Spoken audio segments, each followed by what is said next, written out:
सार्वजनिक दसरा महोत्सव समितीच्या अंतर्गत आज दिनांक 21 सप्टेंबर रोजी 11 वाजता दरम्यान शहरातील संत नामदेव पोलीस कवायत मैदानावर क्रिकेट स्पर्धेचे उद्घाटन पोलीस उपनिरीक्षक नागोराव जाधव यांच्या हस्ते करण्यात आले। यावेळी वकील संघाचे माजी अध्यक्ष ॲडव्होकेट पंजाब चव्हाण, रणजी क्रिकेटपटू सनी पंडित, नोमान पठाण, अतुल शेळके, अनिकेत घुगे, इम्रान, जुनेद अहमद आदींची उपस्थिती होती।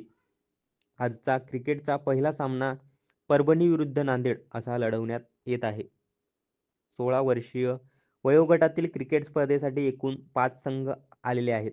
ही क्रिकेट स्पर्धा लेदर बॉल खेळवण्यात येत आहे। दोन क्रमांकच्या दसरा हा संबोधला जातो आणि त्याच्या सार्वजनिक कमिटीकडनं आज अंडर-16 क्रिकेट लेदर बॉलचे सामने आयोजित केले। नांदेड, परभणी, हिंगोली आणि PSI साहेबाच्या हातनं आज त्याचं उद्घाटन झालं आणि त्यांना शुभेच्छा दिल्या आणि आजपासून ह्या मॅचची सुरुवात झाली।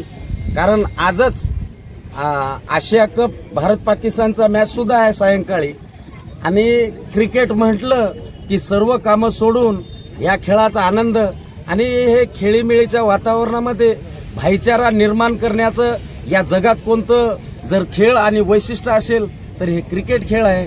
आणि त्या शुभेच्छा आणि विशेष करून आमचे सनी भैया पंडित जे रणजी क्रिकेटपटू आहेत त्यांची मरमर, त्यांची तळमळ बघून सर्वांनाच वाटतं की क्रिकेट खेळामध्ये आपणही इन्व्हॉल्व व्हावं आणि त्या लॉ अँड ऑर्डर उत्कृष्टपणे राबवणारे आपले PSI साहेब, त्यांचे सहकारी आणि सगळे क्रिकेट प्रेमी यांना आमच्या सर्वांकडनं शुभेच्छा आणि सगळ्या क्रिकेटपटूंना परत एकदा खूप खूप अभिनंदन, आभार आणि बेस्ट ऑफ लक।